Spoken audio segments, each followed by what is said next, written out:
Mr. Strong. Thank you, Chairman Rogers, Ranking Member Ming, for holding this hearing today. I'd also like to thank the subcommittee staff for their hard work.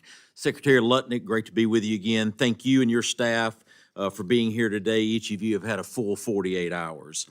I commend you for your efforts to prioritize President Trump's America First trade agenda. During your Senate budget hearing yesterday, you highlighted Alabama's role in the automotive industry and noted your department's $250 billion commitment to reshore that sector. In my district in Alabama, we're honored to be home to Mazda, Toyota, and Toyota Motor Manufacturing, where 66% of all combustible engines for Toyota North America are made in our district, 4,000 every 24 hours. Mr. Secretary, what other sectors are you prioritizing investment in beyond the automotive industry to reduce our dependence on foreign suppliers for critical goods?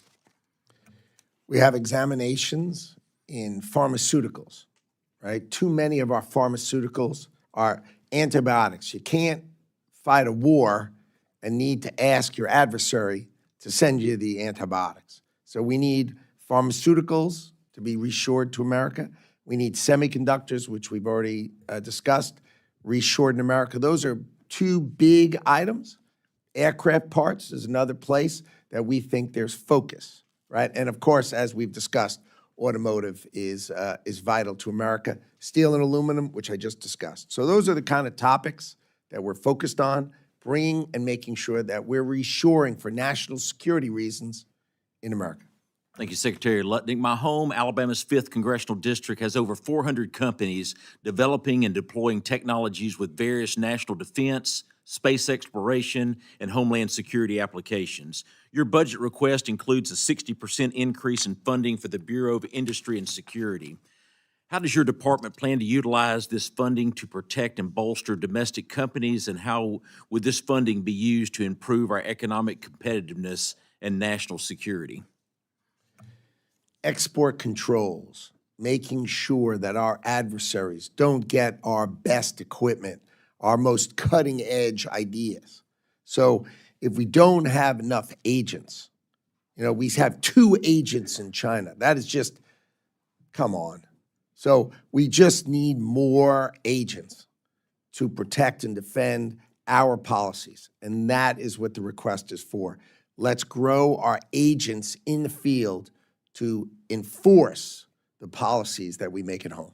Totally agree, and that leads to my next question. We're seeing increased sophistication from bad actors to circumvent U.S. trade laws. China is producing goods domestically and routing them through other countries to avoid the Made in China label.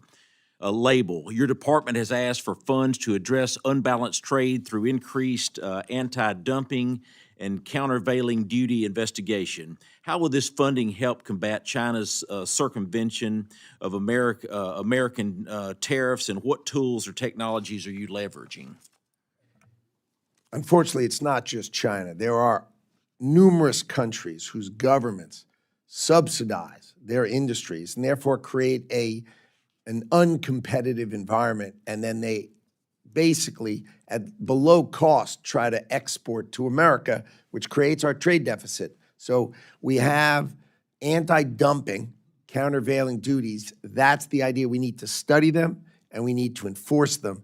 And that is a key role of the Department of Commerce. And we need to augment that, and we need to defend it for exactly the point that these, for example, steel and aluminum, they're crushing our industry, trying to put us out of that business.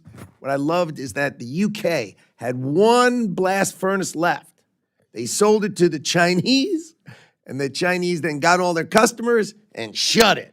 And then they have no steel industry. That's it. Secretary Lutnick, in 2024, the Census Bureau selected Huntsville, Alabama as one of 6 cities to participate in the 2026 census test run.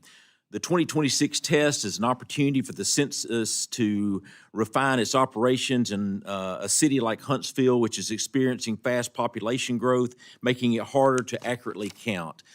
Secretary Lutnick, what will you do to commit to advocating for full funding this year and next to carry out this 2026 testing program, including the Huntsville site? And will you provide a clear timeline to the states so they can begin preparation without delay?